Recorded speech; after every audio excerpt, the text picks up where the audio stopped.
안녕하십니까. 세상 읽어주는 남자 이상훈입니다. 이 시간에는 우려되는 도쿄발 금융 쓰나미라는 주제로 말씀드리겠습니다.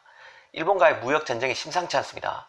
이와 관련해서 일본의 자금이 한국에서 빠져나간다면 어떻게 될까라는 주제로 생각해 볼 필요가 있을 것 같습니다. 7월 초, 그러니까 이달 초죠. 최종구 금융위원장이 인터뷰를 통해 이렇게 말했습니다. 일본 자금이 국내에서 빠져도 문제가 없다.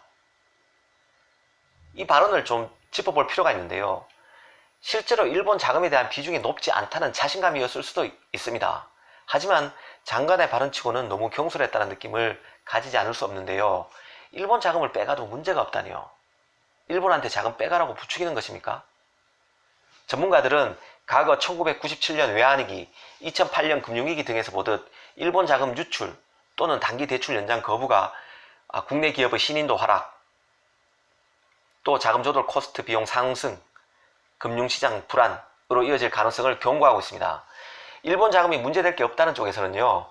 일본 자금 규모가 대체 가능한 수준이고 우리의 일본 자금 의존도도 낮다고 말합니다. 일단 일본 자금 규모부터 볼 필요가 있습니다. 한국에 진출한 외국계 은행 38곳이라고 하는데요. 총 여신 규모가 98조 86억 원입니다. 이 가운데 일본계 은행의 한국 지점 여신은 24조 6,900억 원이나 됩니다. 외국계 여신액의 25.2%, 4분의 1가량을 차지합니다. 중국이 가장 많은 대출 규모를 갖고 있는데요. 33.6%, 32조 9천억입니다. 이 다음이 바로 일본 25조 정도 된다는 얘기죠. 특히 일본계인 미즈호 은행 같은 경우는요. 여신 규모가 11조 7천억 원이나 됩니다. 국내 영업 중인 외국계 은행 지점 중에서 가장 많습니다.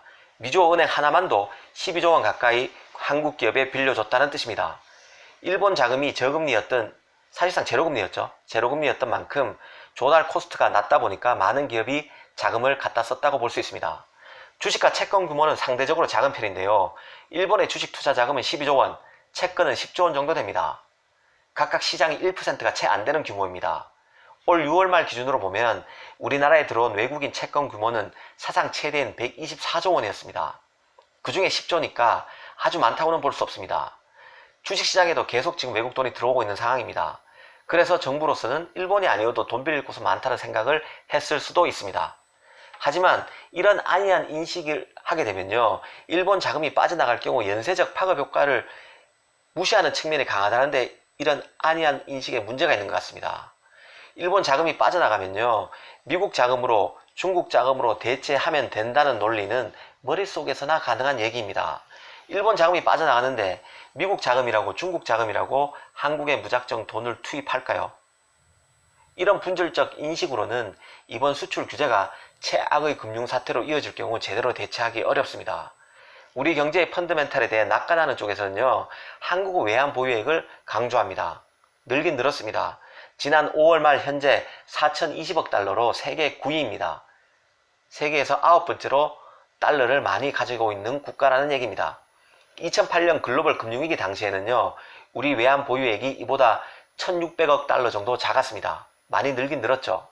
그래서 금융시장 건전성이 높아졌고 외환 보유액도 탄탄하기 때문에 언제든지 일본 자금을 다른 나라 자금으로 대체할 수 있다는 게 정부의 논리입니다. 그러나 기업 입장에서 한번 생각해 보십시다. 엔화 조달이 막히면요. 달러나 유로 등 다른 통화의 조달 금리가 치솟을 수밖에 없습니다. 자금 조달에 따른 부담이 급등하게 된다는 얘기입니다. 은행 입장에서도 엔화는 은행들의 외화 조달에서 늘 일정한 비중을 차지하고 있습니다. 갑자기 그 돈을 달러로 바꾸려면 이자를 더 내야 하고 자금 관리도 불안해질 수밖에 없습니다. 또 해외 투자를 위해서 일본 은행에서 돈을 빌린 대기업의 경우에는요. 대출 조건에 변동이 생길 가능성이 크고 심지어는 대출 계약이 해지될 가능성도 있습니다. 이미 올 상반기 일본의 국내 투자 규모를 보면요. 전년 대비 5억 4천만 달러나 줄었습니다. 이 40% 가까이 준 것입니다. 이미 현해탄을 마주한 한일 간 돈줄기가 가늘어지고 있다는 뜻입니다. 더 큰 문제는 일본 자금의 경우에는 숨겨진 게 많습니다. 사실상 일본 자금인데 잘 드러나지 않는 규모가 있다는 것입니다. 신세돈 숙명여대 교수 같은 사람은 역외금융, 그러니까 제3국에 있는 일본계 은행에서 빌려온 돈을 300억 달러로 잡으면 국내에서 활동한 일본계 자본 규모가 460억 달러나 된다고 말합니다. 충분히 우리나라의 외환 유동성에 위기를 초래할 수 있는 규모라는 것이죠. 특히 주식이 아닌 자산에 대해 투자금이 이탈할 가능성도 고려해야 합니다. 당장 원화 가치가 낮아진 상황에서 소규모의 일본 자금 이탈에도 환율에 악영향을 미칠 수 있습니다. 국내 유동성 문제, 환율 상승 우려, 숨겨진 대일 채무, 투기 세력의 준동 가능성까지 두루 고려하고 대비해야 한다는 뜻입니다. 사실 우리는 지난 1997년 외환위기 당시에도요, 일본의 만기 대출 연장 거부로 위기가 악화된 경험을 갖고 있습니다. 금융보복 가능성에 항상 조심해야 된다는 뜻입니다. 실제로 국내 한 금융지주는 일본이 내놓을 수 있는 제재를 크게 4가지로 분류했다고 합니다. 첫째는 핵심 산업용 원료와 기술의 반출 제한, 둘째는 한일은행 간 크레디트 라인, 신용공여 차단, 그러니까 대출을 차단한다는 얘기입니다. 셋째는 일본이 보유한 한국 기업 주식에 대한 의결권 행사, 마지막이 일본이 계획했던 국내 투자 계획 철회였습니다. 반도체 원료에 대한 반출 제한은 이미 현실이 됐습니다. 남은 3가지는 모두 돈의 흐름, 금융에 대한 것입니다. 지금 기업들은 일본 은행들과 수시로 접촉해 빌린 자금의 만기 연장 여부를 확인해야 하는 상황입니다. 만약 일본이 금융 제재를 진짜로 단행한다면 한일 관계가 되돌릴 수 없는 단계로 전환됐다는 얘기와 같은 얘기가 될 것입니다. 통화 스와프라고 들어보셨을 겁니다. 경제 금융 위기가 발생할 경우 서로 통화를 교환해서 위기에 대응하도록 하기 위한 조치인데요. 한국과 일본은 아시아 외환위기 이후인 2001년 20억 달러 규모의 통화 스와프 계약을 맺은 적이 있습니다. 2001년을 시작으로 2011년 70억 달러까지 점진적으로 통화 스와프 규모를 확대해 왔습니다. 한국 입장에서는 환율 및 금융 불안에 대처할 수 있는 든든한 방어막을 확보한 셈이었습니다. 이는 한일 경제협력의 상징이 되기도 했습니다. 그런데 2012년 8월 이명박 전 대통령의 독도 방문을 계기로 한일 관계가 나빠지면서 만기가 도래할 때마다 스와프 계약을 해지했습니다. 그래서 결국 2015년 최종적으로 이 통화 스와프가 종료됐습니다. 끝났다는 얘기입니다.